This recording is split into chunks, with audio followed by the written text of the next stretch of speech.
It's like, say my whole life I've eaten steak and potatoes. And you need to eat some vegetables. And I said, you know what? You're probably right. I should eat vegetables. And then you it makes sense. I should have more. But instead of putting a couple of vegetables on my plate, when I'm sitting there eating my steak and potatoes, you took a trash barrel full of vegetables and dumped it on the corner on the end of the table. And I'm just eat like, all of it. But not even eat all of it. I'm just sitting there like, it doesn't ruin my meal. And it doesn't affect me at all. But I notice it. And I know you're doing it to make a point. And that's bothering me. That was brilliant. Today's episode of KFC Radio is brought to you by Stacker2. Let Stacker2 Extreme Gummies kick your ass into high gear. These bad boys. Capitalized ass. So your big ass. The big ass. Let these bad boys are for the mofos of energy gummies. Yes, they are. That's what I always say. I mean, everybody knows that when you get a Stacker2, you are a mofo of the energy You're gummies. a mofo of the energy.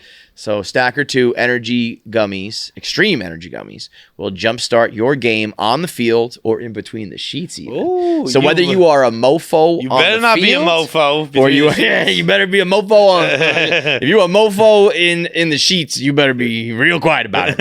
If you're a mofo on the field, that's probably because you got your Stacker2 Extreme Energy Gummies. Stacker2 Chew Explosive Energies are not coming from a can. They are a 6-pack of chewies that are nuclear nectar that is portable, so you can take them anywhere, anytime. It's like having a 6-pack of energy drinks right in your pocket, so you don't have to walk around with 12-ounce cans. You don't have to guzzle anything down. Carry them right in your pocket. Gives you the extra boost whenever you need it. The nuclear nectar gummies are portable, so you can carry them anywhere, and you can get them at stacker2.com/barstool for the Barstool Bite Back Special. Get $5 off your purchase or $5 worth of free product when you go to stacker2.com/barstool for the Barstool Bite Back Special. Are we recording? We missed this a few weeks back. I think it was during Survivor Week. The chick who ate 48 oysters. Yes. Yeah. What? Do you think that was real? I think I watched. It was like watching The Whale, where I had to turn it off because I watched like 2 seconds of it and just heard all the slurping. Dude. I was like, "Get the fuck out of here." I think it was real. I don't. I think everything is real. Dude, once it's just like here, this happened. But okay. I just don't. I guess he ran out when she started. 48 oysters. All right, this is some shit. How many oysters do you think you could put down? 3. I hate oysters. I thought you liked oysters. No. Oh. I could crush like 30, I think. You think so? Yeah. Could you do 48? Yeah, if there was a time, if there was like a prize at the end of it, I probably could. But for like just casual, like if I had like, oysters are free tonight, I could eat 30 oysters easily. The prize is you get horny. What prize? What's your prize? Pick a prize. But like I could do it for like 1,000. I would do it for $500. Okay, yeah. I'll give you $500 if you get 40. Okay, deal. Yeah, we'll do this. Okay. Yeah. Oh no, Pavs. I was gonna do it with you. I'm happy you did it. Let's go. That was the dumbest thing I've ever done. Bro, you're gonna eat 40 oysters for $500? 48. You're gonna owe money at the end of the tab. No. $15 a dozen, bro. I'll even cover the cost New of the Orleans. oysters. I'll even cover. I will cover the cost of the oysters. Bro, I don't even want to be there for this. Oh, I don't want to see it. 48 oysters. Bro, they're coming in a plastic tub too. I'll give you 1,000 because you said 1,000 first, yeah. and I would have agreed. You were like Kramer on that one. You went down to $500 for some reason. I will give you $1,000 for that. Deal. Let's go. Atlanta, not New Orleans. It's one of the most repulsive things. How much does a dozen oysters cost in New York? Well, I have no idea. They do like dollar oysters around here. Yeah. I love this dude. This move is awesome. I would leave if you ate 48 of any. If you eat 48 French fries a day. No, dude. What is this thing where you are talking shit about other people eating food. It's ridiculous. But I do it. It's like Frank the Tank yelling at someone for being fat. It's like, what is going on here? I do it in the comfort of my own home. When I'm out to eat with people, I am perfectly pleasant. Well, that's okay. I will give you table that. manners I will and give you things. that. Ordering 48 oysters. Like the manners part of it is for sure the problem. Yeah. But like you could put down. Bro, if you have a stack of 4 fucking oyster platters in front of you. Okay, but if this was in the privacy of I don't know how you would eat oysters at home. You can't eat 48 of anything without making. If you're making it a thing and you're having fun, that's a different story too. Yeah, like if somebody ate 48 wings. But on wing like 10, you gotta start being like, I'm going nuts here, guys. Like you gotta start acknowledging. If you're just doing it, that's great. Yeah, no, I'm all for having fun. Is Jackie here? Yeah. Oh. If you're like, this is fucking crazy, right? Then I'm like, hell yeah, slam those oysters. But if it's just you're just eating 48 of anything, I'm repulsed. What about? I mean, candy obviously doesn't count. You for sure put down 48 Sour Patch Kids in a bag.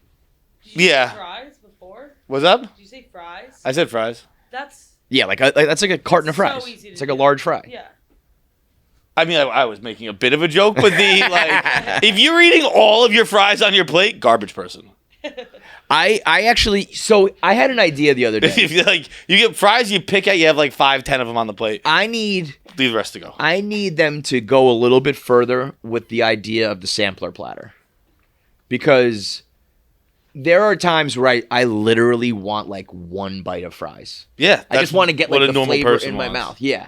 So, and like the sampler platter is like 2 of this, 2 of that, but it still ends up kind of being, I need like 1 of everything on the menu sometimes. I just want like a wing, a bite of fries, like 1 pretzel knot, just give me, it's just like a mix and match, 1 of everything. I think that could be done. You're right. There's just so much waste. You know what I mean? Yeah. Oh. Like if I go out to eat, it's like I leave probably half a burger and like 3/4 of the fries. I'm like, I'm good to go. You know? Yeah. Everything is. Everything's too big. I said this the other day. What did I have? The big burgers are just. I mean, we've been preaching about that for years. They're just never going to change, I guess. But it's not even big burgers anymore. It's like every great burger I've had, I could hold in my hand. Yep. All of them. I was like, this is a great anything burger. that's just not one bite, but one hand. Good potato bread, like Francesca says, with like 1 skinny patty, some good toppings, some good sauce. That's a good burger. Yeah. Even if it is a good, like, well made and like fancy place where like the meat is good. Let's say it's Wagyu beef or whatever. When it's like fat, I don't want it. No. It's like the ratios get off. It gets too messy. The whole thing is just like, no. There's a reason why the Shake Shacks and the Five Guys and the In-N-Outs and all the places that people like revere. Even those are a little big. Yeah, they're getting there. I feel like when I go to Five Guys, I get the single burger. Yes. One. The fact that you have to order down at Five Guys. It's called. I think I get the little burger. The junior, the little. Can I have an itty bitty burger? Everyone's like, pussy. This is what the burger should be. Why is a default double patty? That's crazy town. Yeah. That is insane. That just goes to show that America is just fucked, right? Like you go. Imagine telling foreigners that it's like, oh no, the standard is 2. You want a burger? It's 2. Fucking crazy. I have some bad news for you, John. I think your girl has overplayed her hand and is going back into the old Taylor. What's that? Like the handshake stuff. I think we're cruising towards the old Taylor of where she just bothered everybody by her existence. I think things like this is the one-way ticket to that town. I don't think so. I thought I was gonna feel some type of way about it, and I saw it, and I was like, eh. You never will. But I think for like. But I have in those old times. I have been like, I don't know. This is like it's. Don't get me wrong. It's a little much. It's try hard. It's try hard, and really it's fine. Like again, all of these things, as always with Taylor, it's like live your life. I don't care. But I would say from a PR point of view, she doesn't care, so whatever. But it is like you're towing the line. I like to picture where they started it. Where like they're like, all right, we gotta have a meeting tonight. Yeah. Like were they in the bathroom being like, how are we gonna learn this fucking goddamn handshake? It is a very.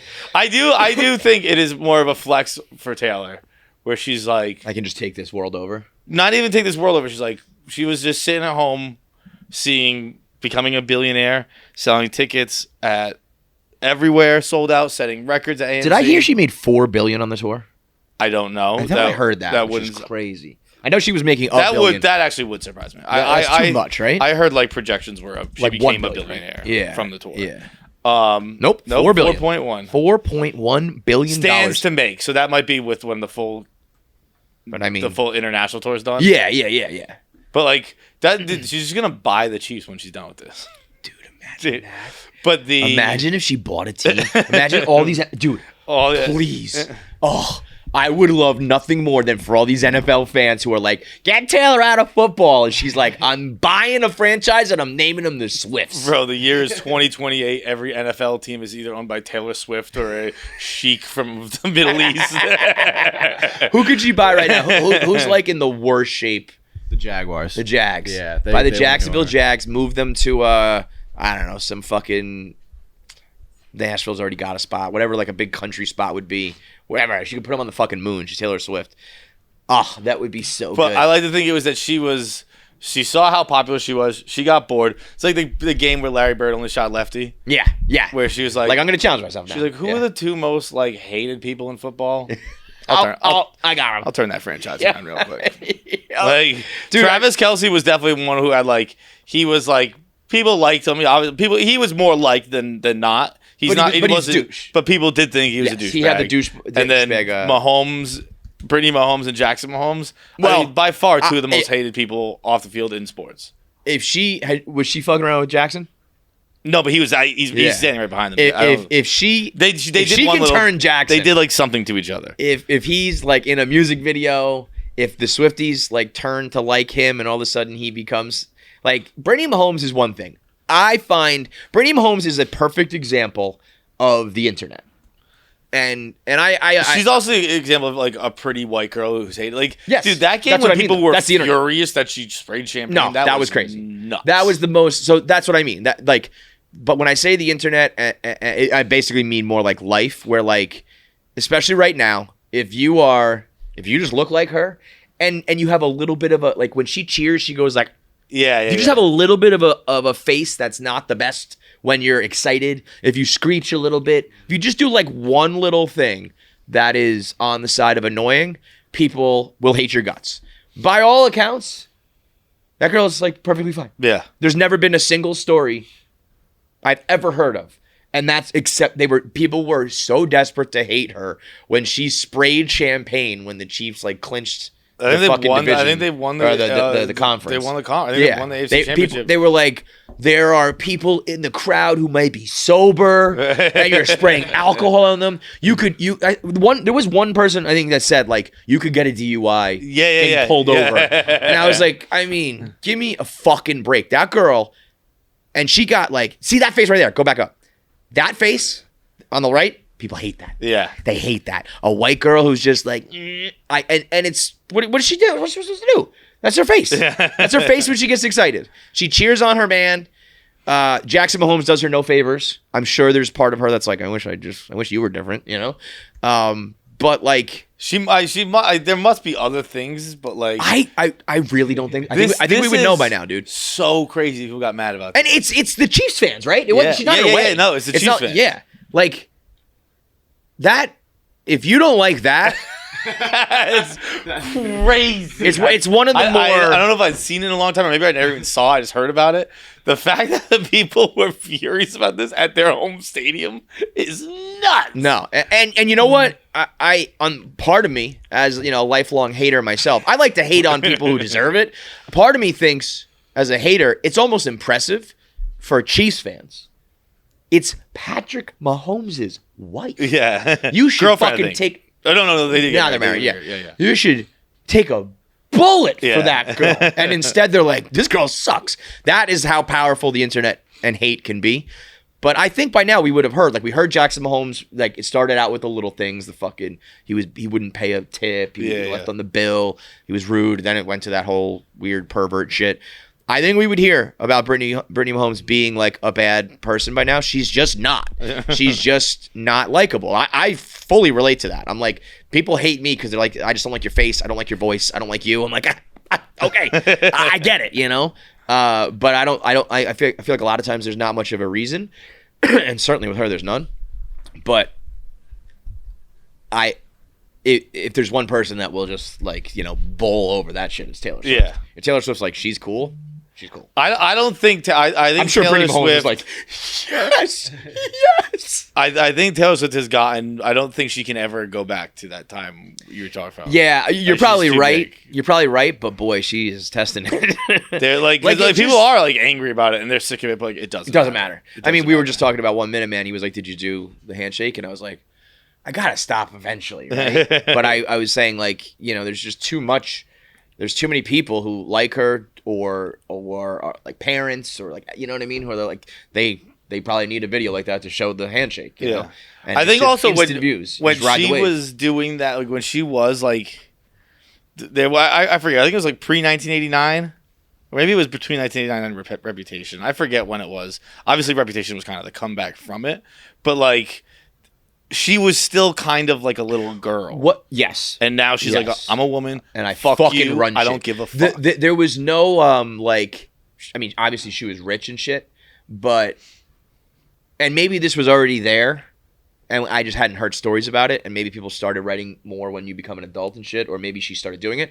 When you hear the stories about like how she fucking changed Hollywood, how she changed the world of touring, how they build her set and all that shit, where you're like, oh, this woman is like changing the fucking game.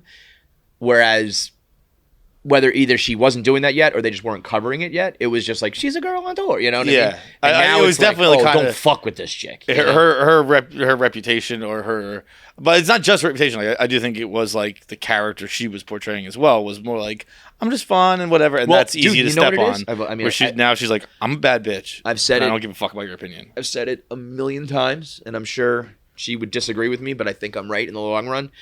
I think the best thing that ever happened was the Scooter Braun thing. I think that's when people became like, where she was like, I'm a bad bitch, I'm taking all of my music back, and it gave her fans a reason to rally behind her and not just like her music. It was like us versus them, fuck you, because that's when it became like this. That's when I started really hearing about like her as like a business entity, and they stole her music and they didn't give her a chance, and There and are then- truths to that. Like, you know, everyone gets bigger when there's a reason to rally around you. But like before Scooter Braun, people were like, it was Kanye who made her big. Like Taylor Swift made Taylor Swift big. Totally. And then it's like Dave with KO Barstool. Like KO Barstool helped, Right. But like if Dave wasn't Dave, it doesn't fucking matter. Sure. But I do think Dave, you know, says like KO Barstool made it like what it was, and I think that's where Taylor became like where it's not actually Kanye not as much. Scooter Braun didn't really do anything to Taylor Swift. It's what the fan, like it changed the fans. Yeah. Because when you feel like you need to like defend the person, when you don't, I mean, she doesn't need you, you know what I mean? Right. But you feel that way, that's when it becomes like every single thing you do, we're going to support because you're getting fucked left and right by guys like Kanye and Kim and Scooter Braun. And I mean Kanye. I don't mean Kanye the rap song. I mean Kanye going on stage. Yeah. But even and then like going on stage, the lying. Yeah, he's always been fucking in her shit.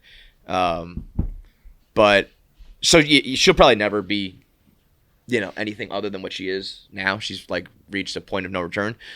But it seems weird for me that someone who's so cool and like has her own thing is just so. It's like chameleon, you know what I mean? She's like, I'm now just the biggest football fan in the world, and you know what I mean? It's like, yeah, unless she just was like, I've always wanted to be a football fan, and now I'm doing it, whatever. It just feels like more people. It's like you come to me, not I go to you, sort of thing, But like it's, I go back and forth. Where obviously we talked about a weird amount actually recently with like how it's cool when you like what your spouse does or significant other does, but also like don't do too don't much. make it your personality. Like. They are doing a weird amount of it, like him going to wherever they're going on their bye week. Yeah, it's like Rio de Janeiro. It's not like it's like a big thing. It's not like a. I guess it's still like young enough love or whatever, but like in a regular relationship, you're like I'm going to work, right? I'm gonna be. You away go for a do little your bit. thing. You go to work. I go to work. We'll see each other when we're not at work. Yeah, right. But I guess with jobs like that, it's like, well, it's my bye week. So I have to go because I won't be able to see you for 6 more weeks. Yeah. I mean, yeah, if she was not on tour, his bye week, he'd be like, I'm going to go see Taylor Swift. She's like, well, I'm in Rio. And he's like, probably like, can I come anyway? Yeah. I mean, when you're flying jets and shit, it probably doesn't really matter. Right. It seems weird for us, but yeah, but Kansas it does. City to Rio on a PJ is probably like 3 hours. Yeah, it's like not a big deal. But the principle of like, of both of them seemingly making it. I mean, this is just love bombing at its finest, right? Like both people just bombing the fuck out of each other, and either that means you get married or you eventually like crash and fucking burn, dog. It's one or the other, man. Yeah, it's a Scherzer start. Yeah, exactly that. Max Scherzer start late in his career. How old is she? She's 33, and how old's Kelsey? He's younger, right? Yeah, I think he's my age. Oh, so like maybe like he's younger. shit. Maybe he's 34. 34, yeah. And she's 33? That sounds about I thought right. Kelsey was younger. So wait. Kelsey's been around for a while. Really? Yeah. Was he like not good in the beginning? He's always been good. It's just No, been that he's long? always been good. Because like Kelsey's been around for like 12 Yeah, years? he was with Alex Smith, and then Pat Mahomes came in. It was Wow. like, oh, this is like Yeah, when yeah, Gronk I was still like, it was later Right, Gronk years, right. but people were like, oh, Travis Kelsey's better. better And than him, yeah. They were very wrong. Yeah. But you see Gronk with like his best answer ever when he was asked about that, No. where he's just like, it's not for me to decide. He's like, I think Travis has better hands. I think Travis is the better pass threat. But I think the tight end is supposed to have multiple jobs. Yeah. But it was like you could see him becoming an analyst. Mm-hmm. There's actually a very funny video. I don't know what not dating show, but what like show they were on, him and Camille. But it was like cards, like finding out like couples Like newlywed, like kind of deal. yeah, Yeah. you ask questions And about it each was other. like, what sport did my grandfather Ignatius Gronkowski compete in the Olympics? And she's like, Rob, you've never mentioned this person ever. How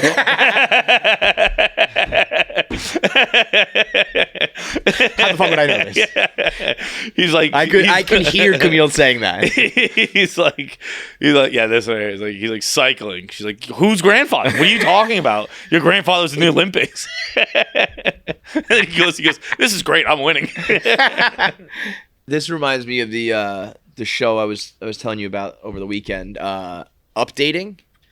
Have you seen that, Paz? I think I was telling you. I think I told Jackie. Yeah, you told me. I told you. Yeah. It's a traveling comedy show / dating show that started in New York, in like the comedy clubs, and I'm pretty sure you sign up to go, or like you get tickets to go, and I think it's under the premise that like you will be a part of the show. I'm not quite sure how that works, but there's like a couple comics who host it. You come up on stage and they ask you questions about yourself. What do you like? What are you into? What's your type? Yada, yada, yada. They then put a blindfold on you and they bring a girl up or a guy up from the crowd and they start asking them questions and you have a conversation with them while you're blindfolded. And then usually they'll bring out a second girl and you ask questions to them and it's like, which girl do you like better? And you pick with your blindfold. And then they're like, okay, take your blindfold off and now pick which girl you like better. And it's like, do you pick the girl who's hot? Do you pick the girl you liked? Are those two the same thing? And then people in the crowd jump out and will like steal someone off stage and be like, if you don't want her, I'll take her. And that person joins the game show. And everybody is just like being kind of maneuvered around by the hosts.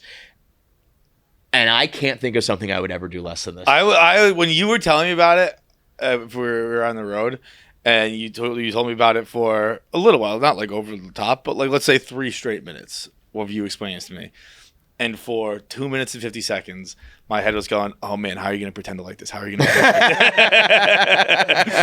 like, I was so happy when you said, bro, like, this sounds terrible. I was like, yes, thank God. Okay, thank God. I mean, I find it entertaining. I just would never do it. They do these blindfold makeouts where like people can't find each other's faces. So they're like sucking on each other's face. I mean, if I go to a comedy club, I'm trying to like, you know, I just want to be in the back and watch the jokes and like, no, thank you. The people, I mean, I commend anybody who can do this kind of shit, but oh my God. I think anybody can do this kind of thing, right? Dude, like, I mean, I don't know. You I don't mean host. I mean be a part of it.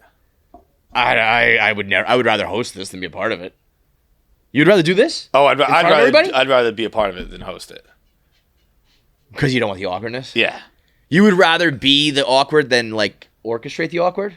Yeah, I think like you want me. You would rather be blindfolded, talk to two different girls, not know who they are, take your blindfold off, and then you got to pick. And if it's like one's uglier than the other, you're just gonna do that to that chick. That's crazy. Because I think I can. First of all, it's a smaller amount of time where I don't have to deal with it all. Like I'd rather be awkward than have to watch people be awkward. That is interesting. I'll take the bullet. I'll be awkward. I'll be uncomfortable. You don't watch any of that shit. Like so I can that's what handle most people it. love It's what I is the awkwardness. It's most of my life, so I can handle this for 5 minutes. I'll wear it. You're very selfless. I'll take the awkward off of you. Yeah, but I don't want to have to watch people be uncomfortable. That's like the entire genre of reality shows right now. Basically. I know. Yeah, that's what like the world gets off on. There's the one clip of where there's two girls and just one is just very much prettier than the other, and the girl and everyone's groaning and moaning in the crowd, and like even the girls know it, and like she's just like fuck this, know? And the guy's like, yep, not you. I mean, I could never be a part of that. I would so much rather just be the host, being like, oh shit. But yeah, you can kind of like explain it away. You'd be like right, like it's almost ruder to pick if in a situation like that. It's almost ruder to pick. It's like you're patronizing. Yeah. Yeah. Like, yeah. If it was me and Ryan Reynolds, I'd be like, don't fucking pick me. Like, if that a guy I think would be like, please, like this please is pick. fucking like, Yes. don't belittle me by being like, no, you're cute. You have well, no, but take the problem was he was like, I like this chick better. And then took it off and was like, never mind. Yeah. That is so fucked. I can't believe you'd rather do that. I would. Oh, that girl's gonna fucking like burn her whole life down, and yours maybe. Here's speaking for fucking ugly people. They know. I know. Like I'm not like what the fuck. I will say, if you're taking a hot guy. Yeah, I thought I was the hot guy. If you jump up on stage for one of these things, you gotta know what you're getting into, and if you're not great looking, You just know. But again, I think it's easier. It's easier to say that as a guy, because as much as you're saying what you're saying is true, like come on, just take fucking Ryan Reynolds. There is a world where there's the world we live in, the regular world. You can defeat whatever. I don't know how to say it. You can beat the hot guy by being funny. You know what I mean? Yeah. So like we can say that, but it's very different for chicks. Where it's like, at the end of the day, this does trump every single time.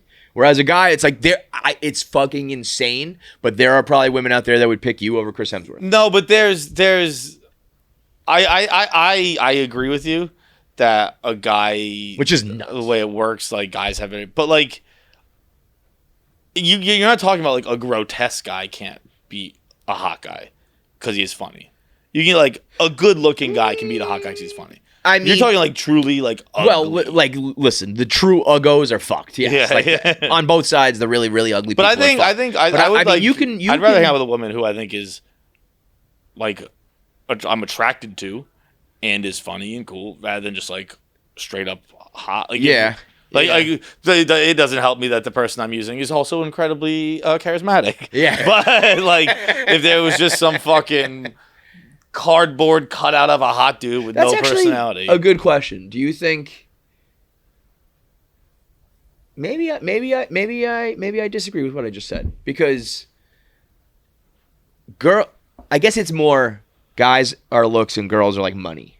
Like guys will put up with a chick who sucks if they think she's hot, like the shallow ones, and girls will date like an ugly dude, but for the money. It's not really the funny, it's the money.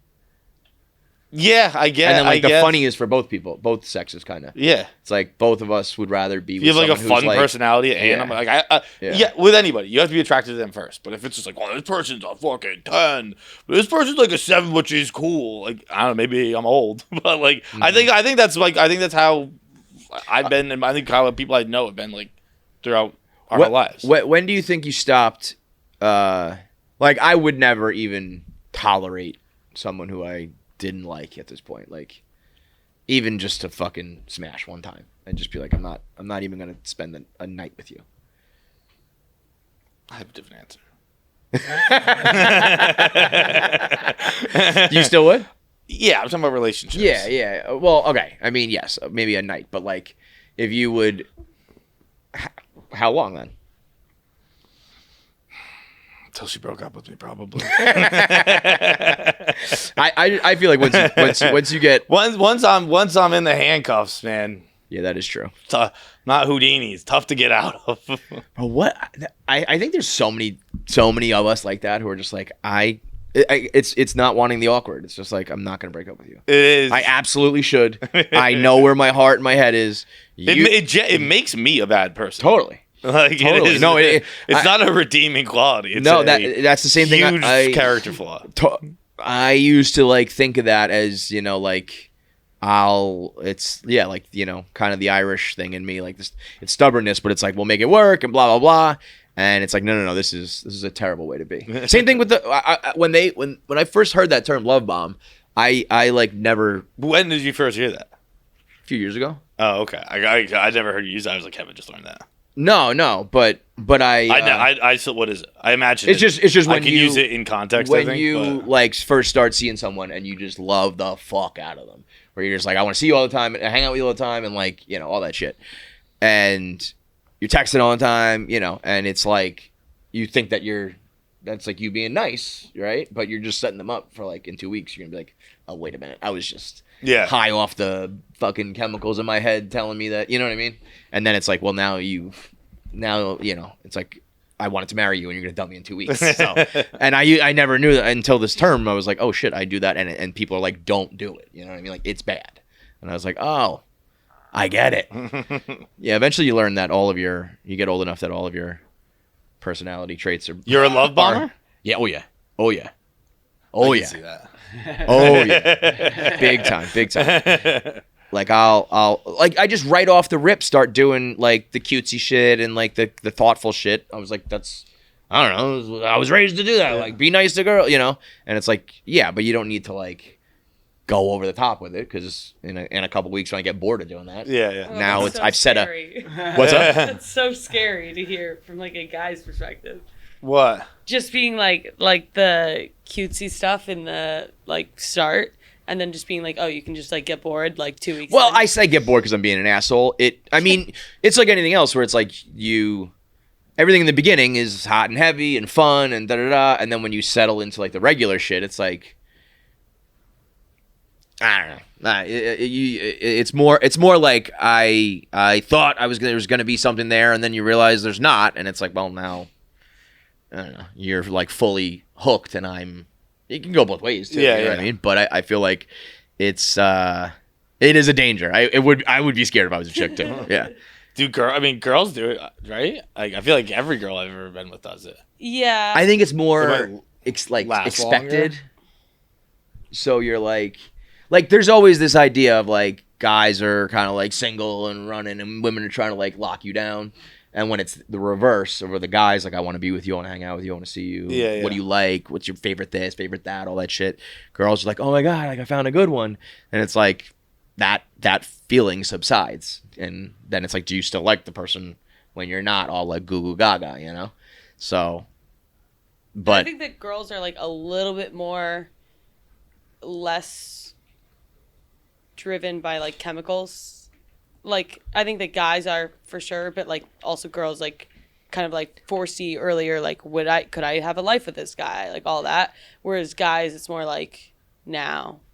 I don't know. I get that. I don't know if too. it's just me personally, but I have never been like, no, that's not true. I have done it. Thinking of the future? I did it once with the most random person. I've done it once. It was with a person who I was with for like 3 months. That was weird. I don't know why I did that. I mean, nobody should do it. But that's like crazy for me. Like, oh, just never cross this. And you're like the fact Like, that I didn't even really like her, and I was like, yeah, I can be with her forever. That's what the love bomb shit is. Like, I'm like, don't you want this? And it's like, well, not if you're gonna stop. Like, oh, okay, I get that. I mean, it's probably like the same. The reverse is probably like guys and girls with sex, where it's like, oh, in the beginning it's hot and heavy, and then you stop. But Yeah, that shit is dangerous, girl. Watch out for that. That's truly one of those things where I'm like, I don't want it to be this way. I'm sorry. I didn't think that was going to happen. But eventually when you do it like 5 times in a row, you're like, oh, okay, this happens every time. It's like it's on you to stop it. But that's why I do think when you're talking about girls like in like late 20s, early 30s, like it took me a little while to figure out that like that is something you should actively not do because it's going to hurt someone's feelings. In the beginning, I was just like, I'm going to be nice. I'm going to do all those things. And I hope it keeps going. And it's like, it's not gonna, because it's just not, I guess natural to be like that over the top for somebody all the time. So anyway, beware of that shit. KFC Radio is sponsored by BetterHelp. Do you ever feel like your brain is getting in its own way? Almost exclusively in my department. Like you know what you should do, what's good for you, but you just can't seem to do it. Therapy helps you figure out what's holding you back so you can work for yourself instead of against yourself. So, I mean, I wake up every morning and just in a absolute spiral that I am a complete and total failure in everything in life. And then by like 10 o'clock, it goes away. And I'm like doing work. I think my brain is occupied. And then when it's time to go to sleep again, just start the whole thing over again. And if I don't talk to somebody soon, I think I'm going to explode. So I'm going to get back on my BetterHelp. I've done it before. I kind of go back and forth on it. I got to log into BetterHelp. Find me a therapist who's going to help me get through that. And it's all entirely online, which means it's convenient, flexible, and suited to your schedule, which is exactly what I need and what I'm sure a lot of you need. So all you do is fill out a brief questionnaire to get matched with a licensed therapist. And then you switch therapists at any time you want, no additional charge. And once you find your person, you can text with them, you can call them, you can FaceTime with them. So whatever version of online therapy you want, they've got you covered. Make your brain your friend with BetterHelp. Visit BetterHelp.com/KFC today to get 10% off your first month. That's BetterHelp, HELP.com/KFC. We just wrapped up one of our Midwest tours of legs of the tour. That will forever be known as the Skyline Chili, the Skyline Chili incident. I mean, we haven't really done an episode since that happened, did it? Yeah. So if you didn't see any of the social media videos and you weren't at our live shows in Pittsburgh and Ohio, Feitelberg ate some Skyline Chili. I can't even say ate. Consumed, inhaled some Skyline Chili, and I have watched it 500,000 times strictly for and I gotta tell you, the funniest part is Feitelberg sucking down the chili without taking a single bite. But the real funny is that he's trying to have a dialogue for the video long enough that he's just like filibustering. It's so fucking funny the way he does that. And I gotta tell you, it is the best. Obviously, the first thing you gotta do is you gotta try Skyline Chili. And I gotta tell you, I'm digging this. It is really good. No, it's not. No, it's not. For this to be your thing is insanity. This is so. I really wish we were standing anywhere but near the kitchen right now. I don't know. It's like if you want cheese and beans and onions and spaghetti and cinnamon, like there's only one place you can go get. It's here. Look at the cheese steak, please. Don't eat that hot dog. Don't. Oh God. You're gonna fart and smell so much, dude.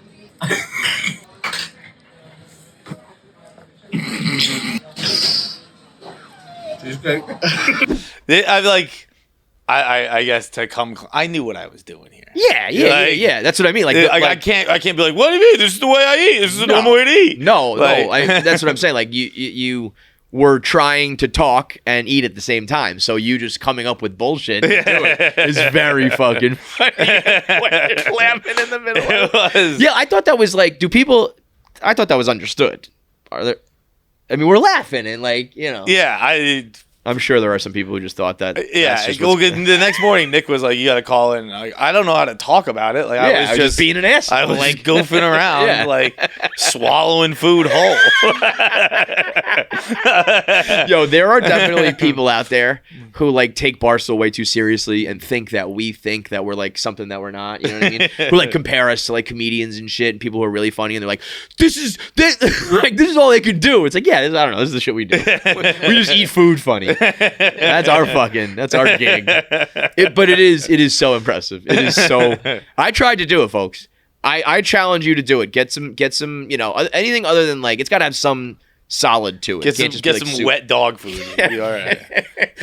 either get Skyline Chili or wet dog food, and you can do it. I tried to just swallow it, and my body absolutely would not let it happen because it feels like you're fucking choking to death. And somehow Feitelberg just. I think it's like cereal. I think he ended up with spaghetti. You can do it with cereal. No, you cannot do it with cereal. Yeah, like the crunchy. Like you can do it with like Honey Nut Cheerios or No, you cannot. You can do this with cereal. Yeah, when it's not soggy. No. You gotta let it sit. Yeah. Not like not the top of the bowl, but like the end of the bowl. Yeah, probably not Frosted Flakes. They're a little rigid, but there's definitely some cereal. You can't do it with Cinnamon Toast Crunch for sure. Once it gets soggy, yeah. The same way like that? Easily. All right, we're gonna have to prove that. There were a couple of highlights from it. One, if you've been at the show, this will be a little repetitive. I would like to defend myself as a smart person real quick. There was just because oil comes from living things doesn't mean that you can say dinosaurs. It's like everything in the world comes from like living matter. You can't just be like, I was right. You thought that dinosaurs like liquefy and just boom, like turn into oil. Correct. Yes. That is the stupid part. That is the dumb part. But it was smart of me to remember that someone told me that. Yeah, it's not like I didn't. Feitelberg. I believe. Don't they say that memorization is the lowest form of intelligence? But it's not memory. I didn't memorize. You're remembering something. That's a different thing than memorization. Not really. It's your memory. I remembered. I remembered something. I got a strong brain. But I remembered what someone told me. That I will give you. You have a strong. Your brain has the ability. I'll give you that. Great. I'll take it. Okay. But it's like you don't use it right. I'm too trusting is the thing. Yes. I believe. Okay, so your brain is too strong and you're too trusting. Yeah. I love this spin though. Because somebody somewhere one day said dinosaurs turn into oil, and Feitelberg believed it. And that proves that he's smart somehow. Yeah. It was. When we did it at shows, I was like, someone tell me where oil comes from. No one had an answer. I had an answer. It was the answer someone taught me. Like everyone has been taught this at some point. No, right? Everyone has been told about where fossil fuels come from and stuff like that. Yes. No one remembered. I did. My teacher just told me the wrong answer. I also challenged the thought that a teacher told you that. Oh, yeah, definitely. Yeah, okay. Someone around the vicinity of a school. Told me. Also, one more thing from the road is Mike Babcock's nephew was there. I can't figure that one out. And he was not happy with us. We at the shows we do a lot of audience participation and usually I'm like, does anybody have any like Am I the Assholes or a story or a question? Like the premise of the show we've been doing for 15 years. And at the live shows, people, I guess they're just shit-faced and they just ask really strange, boring or personal questions. But that one took the cake. He was just like, I was like, what's your question? And he was like, I'm Mike Babcock's nephew. I was like, that's not a question. And I thought maybe he was lying because he said his last name was Babcock, and I was like, oh, he's just like pretending, right? Because he's. I think he said that live. He was like, yeah, I was joking. No, Pab said he talked to him after. Yeah, I'm saying, but in the moment he was like, because I think we were like, what? He also was. He was like, Babcock, family, mad. It sounded like Charlie Kelly when he's fucking speaking gibberish, and then afterwards, I think he explained the story was that Babcock I guess the Babcocks are from Ohio. No, they're Canadian. So what the fuck was he talking about? I don't know. He was like, you got like the family got back together and then you ripped us apart. So maybe there are Babcocks living in Ohio, and then Uncle Mike got signed to the Blue Jackets, and it was like, oh, all the Babcocks are gonna live together. And then before they even could start the season, the It's such guys a ended it. like. Can you imagine moving because your uncle got a job? That can't. Talk to my uncle like twice a year. No, yeah, it's got to be like his brothers and shit already lived in Ohio, and then he came, and then they were like, "Oh, the Babcocks are gonna have a big family reunion," and then the Chicklets He's guys like, you just guys fucking blew it all up. ruined He's like, you guys and Chicklets blew it up. I'm like, are you talking about our sketch? I don't think our sketch had too much to do. You know with what? It. You know. I think You know it was who more blew it up? Mike acting like Mike Babcock being a fucking weirdo pervert. That's probably what it had. That's probably the issue there, pal. That's a weird one. If like I'd probably, even if I was mad and wanted to yell at some people on stage, I'd probably keep that one quiet. Yeah. It's like, hey, your uncle's a fucking weirdo, dude. I wouldn't want anybody to know that shit. Yeah, it was a good tour getting to see. Every time I leave, I am reminded by how different the rest of the world is. Everything being closed is so like, what do you do if you are having a non-emergency issue at like 11 o'clock at night? What do you do? What kind of issue? I don't know. You have like an allergic reaction.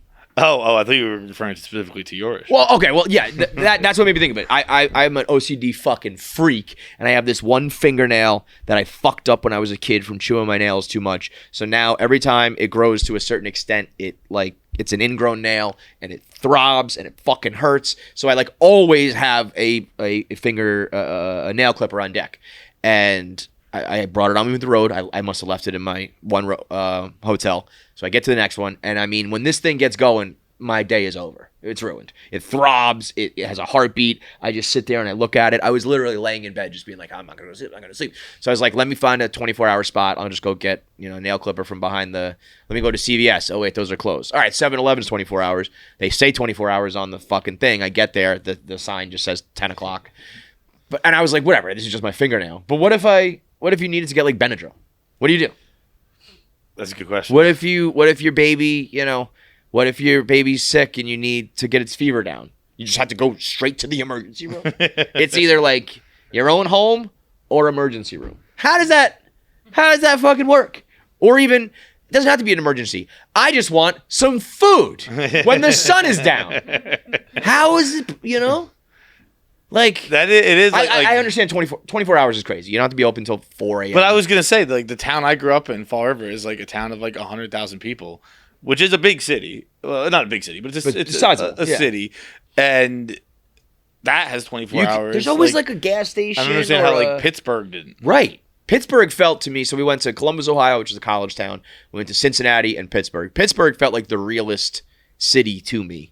Just walking around, it was like activity, buses. Did you notice that no one was doing anything though? They were just kind of loitering. It was. I wrote down the streets. Yeah. I was like, "What's the deal with Liberty Ave in Pittsburgh?" Like, they weren't homeless people. They were just, but they were just like the whole street. It was like, is there a parade coming? We had to like. What is it? Are you waiting? We definitely had to like move through the crowd. But no one was ever moving. No one was ever walking. But they weren't home. Like, it was just like people just had. No, it was Nick with us. Pre-homeless though. It's on its way. I don't know. They were like that. No one was like looking at like they're kind of on the board. Like everyone was like hanging out, smoking, drinking. It was a weekday too, right? It wasn't the weekend. Yeah, it was Friday afternoon. Like, I guess Friday afternoons look quitting time. But it was Friday at about 3 p.m. And it was like the whole street, Liberty Ave, was just like people chilling. It's kind of cool. Yeah, it was pretty sick. Where I was like, damn, I kind of want to just vibe with everyone. Like not even a gas station was open at night. Yeah, that had like a little hut where you could like get shit. It's like, how is that even a thing? Well, we talked about it. I mean, it was maybe the craziest thing I've ever done. I was walking around at like 11:30 at night, just going from spot to spot looking for a goddamn nail clipper. I knew I was watching TV and I like just wasn't looking at my phone for a little bit and looked at my phone and saw like 20 minutes earlier you had texted me like, do you have nail clippers? And I was like, this is a crazy text. And then it just got crazy. Like, I've been to 3 7-Elevens. I had written out a whole thing. Like, I know this is weird. And I was like, just ask him if the fucking nail. I asked Jackie too. She wrote back, is it gay? One of the segments we did in Pittsburgh was, is it gay? Where you just, list out random behaviors and things you did that people called you gay for. It's very therapeutic. People are very excited to say things they got gay for. That was the one time the audience participation was ripping. Yeah. People had all sorts of stories about the things they were called gay for. Being adopted was my favorite. Having nice eyebrows. Is it gay to have nice eyebrows as a guy? But it's certainly gay to text your coworkers, do you have a nail clipper? Dude, I went down to I also thought the front desk would have it, because sometimes they have all the toiletries, and the guy was like, we don't have a nail clipper, we have a nail file. And I was like, all right, that's not really going to help me, but I'll take it. And the guy goes, I would offer you mine, but that's not sanitary. And I wanted to be like, unsanitary for you or for me? Because I don't give a fuck. I would. For some reason, nail clippers. I would give anything to get rid of this fucking feeling. But I was like, are you talking about you don't want me to give it back to you after I used it, or you think I don't want to use it with yours? Because I will fucking. But I just walked away. I was like, I can't have that conversation. Why do you have nail clippers at work? I don't know. That would be weird too. Yeah. I mean, I don't know. I usually have them in my fucking pocket, so I can't talk. But I don't think there's anything germaphobe wise that really gets me. No, I don't know what it is about nails, but like they're just. Jackie hit me with the good old borderline urban legend that you can get AIDS from clipping your nails. Really? Yeah. I mean, it's like it's like very literally possible, but like no fucking way it will. But I feel like Jackie probably read that one when she was like 13 years old and was afraid to ever use it. Stuck with me, I don't know why. I get it. I had a friend who used to be petrified of it and would, if he wouldn't finger girls if he had a hangnail. He wouldn't clip nails. He was just convinced as like a 8th grader he was gonna get AIDS from fingering a girl. Like the last thing you can get AIDS doing is that. Bro, AIDS used to terrify me too. I get it. All right, let's rip some voicemails quick. When you texted me that about the thing, I was watching Fall of the House of Usher. Yeah. And I have something to say about the Fall of the House of Usher. Big hot in the streets right now on Netflix. It's a great show. It's not a great show. It's a good show. I'm going to sound ignorant here, so I'm going to be somewhat delicate. My favorite, Mr. Smart John, who can remember things, is just pronouncing his ignorance right now. I want to, before we get into it, I know the more I say it, the less you're going to believe me. It's not something that makes me mad. It's just insane. The representation. Too much representation. Say it. Just fucking say it. Pull the Band-Aid off. In the first 10 minutes of the Fall of House of Usher, you meet all the siblings. And it's a white dad and his 2 kids, his first 2 kids are white. And he's got 2 white kids. He's got 3 white kids, a black daughter, Indian son, and I think a Hispanic son, a Latin son. And then they all have outrageous relationships where the white son is married to a black woman. The white woman is married to a white man, but they're in like a polyamorous relationship. Yeah, they swing or some shit. The black daughter is a lesbian who's dating a Spanish woman. The Check. Indian son is British bisexual in a gay relationship, cheating with a woman. Who's cheating with a woman. That doesn't matter at all. That never comes up again. He's just getting his dick sucked by a girl just to like have that happen. 3 minutes just to be like, just so you know, he's bi. Yeah. Then the other white daughter is in some kind of cuddle puddle thing. Mm-hmm. I don't know. She's just banging 2 kids. She has, and that is a Asian dude and like a andro girl kind of. No, like, revert. Oh yes, yeah, whatever. Yeah, they're just like 2 andro people who are basically getting like kind of raped. and kind of. Yeah. And, like Weinstein style. Yeah. And then because she's like, you guys signed a contract, you have to do. To be you know, I demand a lot from my assistants.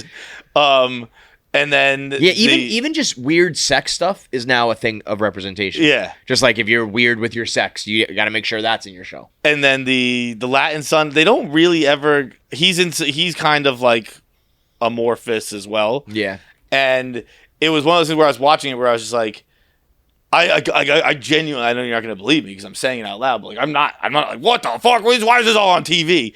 Just from like a strictly storytelling perspective, like in the first 10 minutes, like you're giving me a lot to hit. Like it makes you go like wait, what? Like what? Who? Yeah. Oh, okay. It's like I mean, they all have different moms in the movie. It's not like they just like do it and they don't like explain it. It's like it's all from different mothers, and he has a lot of different like bastard children, which is like part of the storyline. So that is why they're all different, like literally. But the real reason they're doing it with the show is for all today's representation stuff. And I was trying to think of like a comparison for it, and it was like, it's like, say my whole life I've eaten steak and potatoes, and you need to eat some vegetables, and I said, you know what, you're probably right. I should eat vegetables. And then it makes sense. I should have more. But instead of putting a couple of vegetables on my plate, when I'm sitting there eating my steak and potatoes, you took a trash barrel full of vegetables and dumped it on the corner on the end of the table. And I'm just sitting there eat like, all of this. But not even eat all of it. I'm just sitting there like, it doesn't ruin my meal, and it doesn't affect me at all. But I notice it. And I know you're doing it to make a point. And that's bothering me. That was brilliant. That I followed you every step of the way on that one. And that is the point. Like it is bothersome that it's just like, look at what we're doing. Yeah. God damn. And I get the other side of it, where people have been watching just rom-coms and movies and everything. It's just white people, straight people, and they're like, it's never been for us. But I'm like, I don't know, do they like this version of it too, where it's just like completely fucking ridiculous? Like, I don't know, just make it about black people, make it about gay people. I'd rather watch shit that's like somewhat making some goddamn sense rather than just having every fucking thing in there. In the first 10 minutes, like there's a dead woman who crawls out of a grave, and it almost felt like Thrones. Remember when people get mad about Thrones, where they're like, "It's a flow about dragons, and you're worried about the timeline." Like, well, yeah, the timeline doesn't make sense. Right. The timeline's illogical. Right. That's it's illogical. You can have things that are illogical in a fantasy world. Yeah. But there needs to be logic. It's like I didn't have a problem with the dead woman crawling out of a grave, because that made sense for what I was watching. This just doesn't really make sense. No, it's kind of really like it's like you're forcing it in here. Yep. And again, I know it really, like, I'm still enjoying my steak and potatoes. I just noticed that out of the corner of my eye. It's the whole time I'm thinking about the garbage pail of fucking vegetables. No, it is as blatant as it gets. I mean, every single show now has a lesbian couple in it. Yeah. All of them. So there's some gay people. There's some people of color. I think like lesbian is like the easiest to like consume, if you will. Guys like it, girls like it. Nobody, you know what I mean? There's like, if there's a girl in it, one of them's going to be a lesbian. Every single time, take it to the bank. Today's voicemails are brought to you by Pirate Water. Your boy Nick Hammy was throwing back Pirate Waters this week. 3, 2, 1. That's all it took for Nick was 3 Pirate Waters, and he was then he was taking pictures for us during our meet and greet. Got to take like 200 pictures in a row because basically like the entire audience usually stays. So you would think like we gotta, file people through pretty quickly. Otherwise we're gonna be here for a while.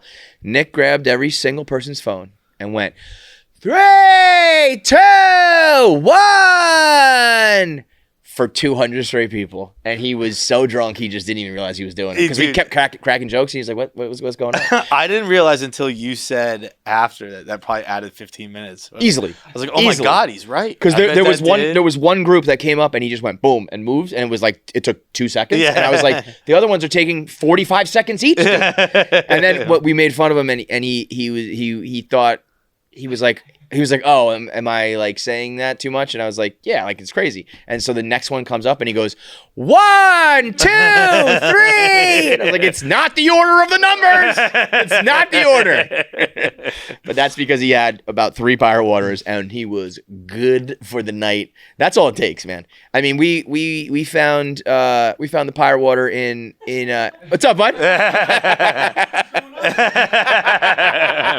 We're talking about the 3, 2,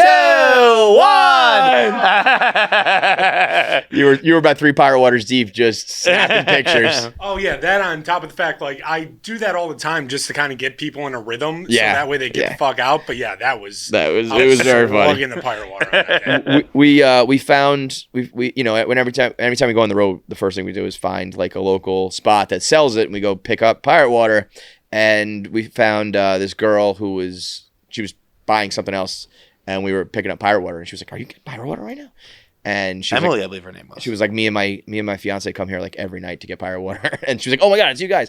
Anyway, the point being that we bought all the pirate water because we gave her and her fiance some, and we took ours with us, and I think we grabbed like 6 cans, and it was $11.89 for 6 fucking cans of a 16-ounce, 10% alcohol by volume drink. It's cheap anywhere, but in the rest of the parts of the country, it's like $1.50. It's free. It's a free buzz. It's free. It's getting drunk for free. It's the American dream. So go to drinkpiratewater.com or order it now on GoPuff and check everybody out on all the social media at Pirate Water for your chance to be reposted. What's up, boys? This is Hank from St. Paul, Minnesota.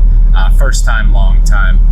Listening to you guys talk again about the whole Mountain Dew debate and all. I guess not really a debate. Yes, it's white trash. From a small town, everybody drinks it. Us with class drink Diet Coke. But anyways, wanted to comment. I had a teacher who would literally bring a 6-pack of Diet Mountain Dew to school every day in middle school and house them along with the popcorn from the teacher's lounge. But he'd have a Mountain Dew per hour, and he'd just guzzle them down and just crumple them up and throw them away every hour. So I guess along those lines, my question is, what is the craziest thing? And I should say he's like the most in shape guy I've ever seen. But anyway, I was about to say. What's the craziest thing that a teacher has ever done along those lines? Or even what's the craziest thing that you guys do? Obviously, Fights is going to have some answers here, but we'd love to hear. Thanks. Specifically teacher, I just remember our history teacher was just a wild man. Like, you could just take one look at him and you knew that he smoked and boozed and went hard in the paint. And he just had, like, you know, U.S. history, like in a binder, that he just taught the same fucking thing every year. And I remember, like, the millisecond we graduated, he was at like all of our parties. And shit like that. And there was where my house was on the corner, and there was a street that like a regular intersection, but the road cut off, and it was a walkway, like that you couldn't keep driving. It was as wide as a street, but it was for walking. Am I describing this well? Yeah. So, like, you had to turn left or right. And we left a party, and everybody who was behind the wheel shouldn't have been. And we turned, and he almost went through, like, the walkway that, like, the whole town knows about. It's like, you can't go driving on that path. And he was like, "Rah!" And we were like, oh my God, this dude is fucking hammered. That was more just wildly inappropriate drinking behavior, other than like socially inappropriate food behavior. Yeah, most of mine is drinking too. My humanities teacher in high school was a drinker, and like he always had the mug, and like, oh, that's bad. Like, one time, like, a kid like jokingly picked it. Like, it was always a joke, like, Mr. Blank is always drunk, and one, like, a kid jokingly picked it up, was like, "What's in here, Mr.?" Took a sip, and like we with the whole class saw his face, where he was like, it's whiskey. Holy shit, that's bad. Dude, that's bad. He was the assistant hockey coach, and he was the man. He was like, I think I've told a story. He was the best, dude. He was like, I saw him at the dining hall once, like, because he lived on campus, and like shaking his baby, not shaking, but rocking his baby, and just humming, "This is why Daddy drinks. This is why Daddy drinks." And he had By the way, that was a great correction. You can't say that someone's shaking their baby. Yeah. Rocking is the preferred nomenclature, dude. But we had one time where our bus broke down, and we couldn't. I think we had a game at like up in Vermont, and we had to like borrow the cars of either teachers or parents who lived nearby, and like drive the team up to the game. And he got in the car. He just looked back at us, and he goes, "Didn't know I was gonna be driving today." And we were all like, "Oh boy, this is gonna be interesting." Buckle up. But we thought it was great because we could all like dip. You couldn't dip. Yeah. Like, the other cars were like, he doesn't give a fuck about anything. Right. He also had like he had one, like, sometimes you can like think back to like a moment where a teacher was like unlocked something in you where I was as a hockey player, I was somewhat violent, and I would get penalties all the time. And like That's how you played the game. That's how I played the game. And I was like, I was like 1 or 2 penalties per game, every game. And my dad would always yell at me, and our head coach would always yell at me. And so my senior year, I like started working on it, where I was like, I'm not gonna get penalties. And I was not playing well at all. I wasn't playing my game. I wasn't, and Just told you to do it. He pulled me aside and he's like, "You need to be you." And I was like, "But being me is like I'm gonna fucking hit people." and like, and he's like, "Just be you." And I was like, "But like I don't know." He goes, "I'd rather have you for 58 minutes a game than instead of 60 than 0 out of 60." And I was like, "That was really nice. I'm gonna go take someone's head off right now." Dude, that is horrible coaching advice. My season completely turned around. No, it's good sports advice as a coach. It's bad, making young men like. Actually, you know what? I think it was like I completely disagree. I think he's like, go play your game. Yes, your game will put you in the box for 2 minutes a game, but we get you the other 15. Yeah, and you put you in the box for 2 games, and like some kid can't play the rest of the season because he has a broken wrist because Feitelberg threw a fucking hissy fit on the fucking ice. Fuck those kids. Who cares? But the takes back to the actual teacher question. Like, people like that shouldn't be allowed to teach. No, if you're coming in with a 6-pack of Mountain Dews, I'd rather have you drunk. I would. I was gonna say our stories are about drinking alcohol, and I think it's better than the Mountain Dew. Yeah. I understand my teacher who wants to be drunk. I don't get the teacher who. I also just don't and I know I'm talking to someone with one in a sense, but like I don't get that. Like how you have to drink soda. I get booze. Well, I don't have drugs, to and I get nicotine. Like that makes you feel a certain way. Like soda, I don't get. Oh, I mean, it's an addiction like anything else. I think my body is but I don't do that. I don't just sit. I don't drink soda. Just drinking soda. It's with meals. Yeah. I will never just go home and open a soda and just drink the soda. But if I have dinner, like a sandwich, pizza, like things that go with it, and I don't have the soda, it's like I can't. Like the meal is like. I mean, I'll do it if I'm not. There will definitely be times if I like have a sandwich or have something like I have leftovers. Let's say so the meal's taken care of, and I'm like, but there's no soda. I'll like run to the store quick to get a soda. Really? To me, if I was like looking forward to that meal, I will do that. That's for sure. crazy. Yeah, and that's not good. I mean, I drink Diet Coke Zero now, so it's like whatever. I'm poisoning my brain, but I'm not like getting fat off it. But yeah, for sure. I had a teacher. So I bet you there is some similar feeling that I get in my brain, the same way you get like a buzz or a satisfaction. Like that meal becomes that for me. Yeah, there was that thing recently that. And this happens every year, that sugar is as addictive as heroin and cocaine. Yeah. Your instinct is to go, no, it's not. But it can be as addictive, just less destructive. It's less destructive. It's also just readily available. Right. You know, the old joke is like, you didn't suck dick for weed or whatever. It's like I can just fucking get weed. Yeah, right. You know, it's like the drugs that are hard to get and you're addicted and you need it. If you took away sugar if you literally took away sugar from some of these people, I bet you they would do terrible, horrible things to get sugar. It is like, it's just because I remember Chris Herron had a thing where he's like, picture an addict, and your mind will always go to some decrepit person. Yeah, junkie, homeless. He's like, no, you're looking at that's not an addict. He's like, that's a person who's at rock bottom. He's like, an addict is. Everyone's an addict or something. Like an addict can just be in here and you have no fucking idea. Dude, and that's what like.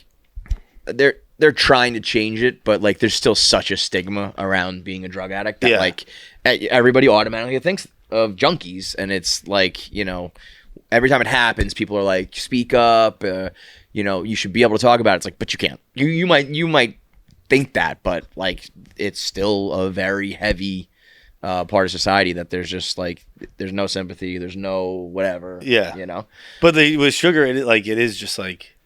Yeah, I don't know if I'm addicted to sugar. I definitely really like it. I think I am addicted because like I can't really go to bed without it. I don't think you are addicted because I think if right now I like told you have to stop, I think you could. Yeah, because I think that's also just part of your personality. Yeah, but so I don't think you're physically like addicted. I'm good at my part. I'm like, just good at following directions. Yeah, well, yeah, but I mean it's the fact that you can flip switches on and off is a lot of people can't do that, and that's like the hardest. That's the worst part. You know what I mean?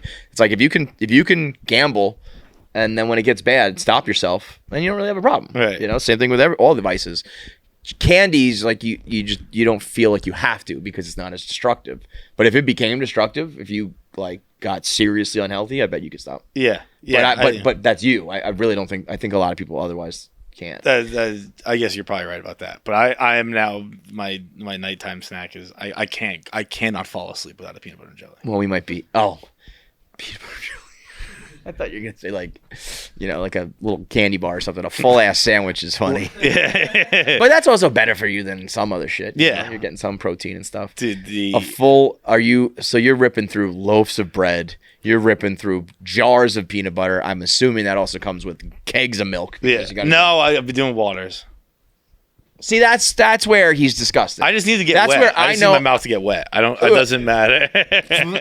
I feel like I know that I'm like it's childish that I like how much I drink soda, but like that's disgusting. Yeah. That you eat a peanut butter and jelly and then just swish it around water. Yep. I mean, like I don't really chew it. Look at it's not really, face. That's the face. That's it right it's there. not really in my mouth when I put the water in. It's just I just need something to wet my mouth. You'll have like when you have that peanut butter on your tongue, the back of your mouth, and you wash that down with like cold milk and it like pulls it off. It's so satisfying. You'll just fucking drink like room temperature water. That's usually cold water, but yeah. I might make it worse, I think. Cold is almost worse than I. You're disgusting. Anyway, next voicemail. What's going on, guys? First time, long time. Wanted to call because I went to the Taylor Swift movie with my wife this weekend, and I don't know how else to say it, but it's like totally changed my life and my perception on things. I am like a peripheral fan of Taylor Swift, so I see how big of a fan my wife is. She went to one of the concerts at MetLife this summer. She's a huge Swiftie, but I respect what she does, but I'm not really one to go out of my way to listen to her. That movie was insane. Within 3 songs, the theater devolved into madness. There were rows of 7 to 12-year-olds in front of us, and I was thinking, okay, this might be a little weird, but people behind us were up dancing. Like, I was into it, and I, again, like her music, but like couldn't believe it. The entire theater was a vibe. It just totally changed like how I look at her and how like the respect I have for her. Not that I didn't before, but just that is. I mean, so really, I'm asking just to see if you guys ever had an experience like that where you went in with like a preconceived notion of okay, like this is fine, like I didn't expect anything to be special, and then it like just totally blows you away. I have one. It was the Taylor Swift concert. I mean that I guess if you haven't gone, did he say he went to the concert though? No. Oh, okay. No. I thought he said he went to the concert, and then the movie was what. No. I saw a video that went viral, and it said when your daughter and her whole dance team go to the Taylor Swift movie together, and they were down in front doing a whole routine. What do you think of that? It's cool. Yeah. I hated it, and I do hate it, but I was like, if Shay was there with her dance team, I would be like cheering it on, but I think that sucks. I don't think so. Why? Because it's like, it almost is like it like the attention was on them. It's like I feel like that's fun to go to and like dance in your seat with like your mom or your friends or whatever, and not have like the cool girls get up and do a whole routine. I mean, like, if you do it for a full movie, that's probably a little much. But if you do it for a song, that's cool. Yeah, I'm assuming that it was not a one-time thing. I mean, you can't have that many songs. I feel like they were probably just doing their routines the whole time. I just felt like there's probably, like, some girls who are, like, not on the dance team sitting there being like, now fuck. You know what I mean? Yeah, but I mean, I'd like rather it just be like everybody's just having a good time, and it's not like I don't know I can't do the moves and shit, but I just want to have fun with Taylor, and now everyone's like, oh my God, look at them. I guess, but like whenever I'm at a party and there's a good dancer, I'm not like I'm gonna stop dancing. I'm like that actually gets me to dance more. Yeah. Yeah, I mean, it was still like people were cheering and shit, but of course, I mean, the internet was ripping it apart, and I was thinking I was about to do it, and then I was like, if Shay was there, I'd be like, this is awesome. Yeah. But I can also say, like, if I had to be involved in it, I would cheer for it. But if I could have been like, let's just stay here and dance, I would like do that. You know what I mean? But yeah, I mean, the people who are like, this is ridiculous. Like, what, you expected people to go to a concert movie? It'd be insane. Everyone was just sitting there watching. That would be insane. Yeah, that would be 10 times crazy. I don't know of other, like, I know I've seen Bruce on DVD and shit like that. I've always watched them like in a dorm room where you do just sit there and watch. But I'm sure at some point those were in theaters and like people did like jam out to them. Like, what the? That's crazy. Yeah. There's some things to criticize with Taylor. Some things I can understand both sides of it. That ain't it though. I don't really know what my thing is. Everything. Like I would say everything I've ever gone to, like and I've said this a million times, like if people are passionate about it and they're having fun, I'm gonna have fun. I would say stand-up comedy is a big one. The first time you do that, I think you realize how impressive it is. Yeah. First time you see good live comedy. I think it happened with me for improv with Ben Schwartz. That was a thing that I was like, I like Ben Schwartz and I'll watch this because I support him. And he really, really sold it to me. I was like, I'll see. We'll see who, if he's right. We'll see if he knows what he's talking about. And I was like, holy shit, this is unbelievable. That would probably be the one that I most was like going into, like, I'm not gonna like this, and I really, really did. Bro, I mean, if you do anything, if you watch an expert do anything, it's insanely. Yeah, dude. Like, I always remember a story of my dad, and I might have told this before too, where like our landscaper or gardener or whatever.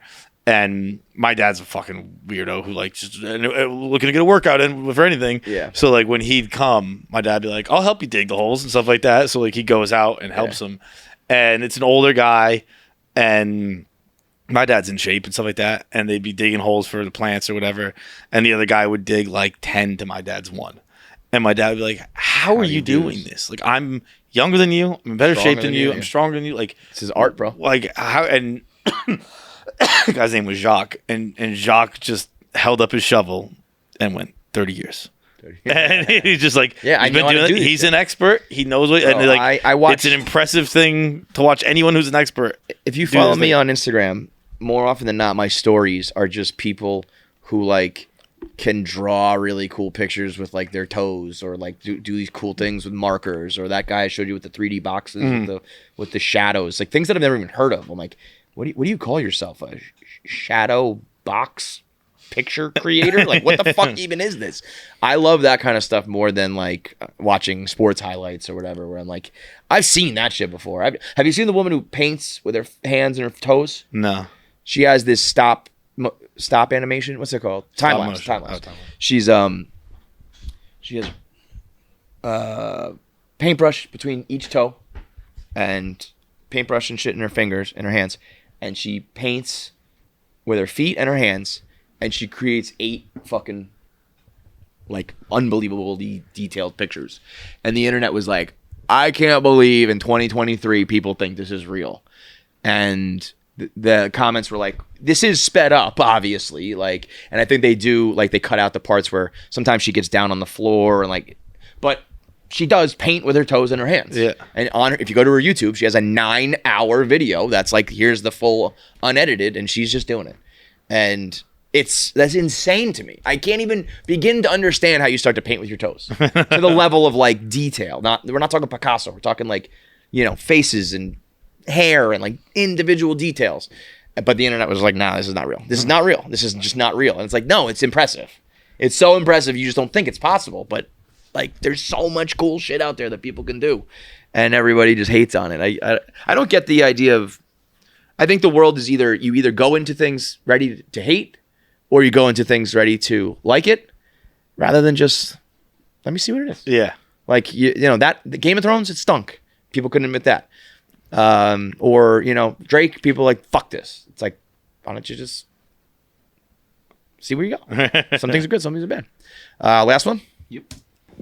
KFC Radio crew, I'll make this quick. How old were you guys when you found out that pickles were actually cucumbers? I was 23. I'm 33 now. My issue is the act of pickling is real, but why don't we call pickles what they are? They're pickled cucumbers. Yeah. Right? We called pickled carrots, pickled onions, pickled that onions, always pickled escapes me too. Eggs, pickled I eggs. think that pickles are probably Something weird. What's wrong, Oscar? I think that pickled cucumbers are just so good they became the standard. Yeah, I was pretty young when I learned what that was. My mom used to make them. Like, really? I mean, like, not like. What does that mean, by the way? You put them in a jar with like vinegar and just let them sit. Like, yeah, and like, so she wouldn't like make them. Like, it wouldn't be a jar thing. It would just be like, we'd have a bowl of cucumbers out, and she'd just pour vinegar on them, and then they would kind of just sit out there, and that like so it wasn't pickled, so to speak. But I was she was like, I learned pretty young. She's like, yeah, you pickle and blah blah blah. What I've learned later in life is that everything that's pickled is awesome. Yeah, like it's just like making it super salty and tasty, right? Yeah. Like, dude, like a lot of Hello Freshes call for pickled onions, and they'll give you a little vinegar, chop the onions up. And again, pickled is, I'm sure, like there's so much maybe to get that phrase, that moniker, it's got to be a longer period of time in a jar. But like for the Hello Fresh, the act of adding like vinegary shit is it's like to start the recipe. Put the onions in a bowl, pour vinegar on them, make the rest of the recipe. By the time you come back, it's done. Like, again, I don't know if that's technically pickled, but what they're vinegar-soaked onions. Yep. And everything pickled is like I used to be terrified of. Like, not terrified, but like I would be like, I'd see a jar of pickled. I'd be like, that looks gross if it's full of carrots or whatever the fuck it is. Mm-hmm. It's delicious every time. I've still never had a pickled egg. I don't know how that would be, but I'm sure it's delicious. Yeah. I just found out. Do you know where motel comes from? Motel? Yeah. Motor hotel. Yeah. Just found that out yesterday. 38 years. What would you do in the crossword? No. I think it was a tweet. I just saw it. It was like. So it's a crossword a lot. And I don't know. I guess I never just thought. I was like, it's a smaller hotel. And I guess if you pressed me, I would have said mini hotel. I never. They're always, bro. I think I don't know if I technically knew it was motor hotel, but I knew. I think maybe I officially learned it in the crossword where it's like roadside hotel, and I was like motel. Well, right, but that's to me. I didn't understand that it's motor. I would have just said like along the road, like when you stay at a smaller hotel that you're just like driving off the side, you go to a motel. But I didn't know that was because it's literally the motor. Yeah. I would say roadside. I would have said like roadside motel and just not putting together that roadside is motor and motor is the motor. Right. So I didn't know it was a literal. Oh, I'll tell you why. I know why I came up with it. So I did when I did my Taylor Swift video the other day with Kelsey. I combined their names in every different combination. So I did like Taylor Kelsey and Travis Swift, but then I did like Trailer and Travis. Like yeah. Those are technically called a portmanteau. Yep. And somebody wrote a comment saying like I loved all the portmanteaus, and I was like I didn't know what that was. And when you Google that, the example is motor. It's like when words combined to make a new word, like motor hotel. And I was like, I just found out portmanteau and motor hotel. I'm learning so much right now. That's it, right? That was it. All right, big thanks for watching. If you made it through this whole episode, that means you should be subscribed. There's so many of you out there who watch and don't subscribe, so make sure you are a KFC Radio subscriber. Make sure you get all the content when it drops. Click that button now. I have 9 fingers. I'm still subscribed. It's that easy.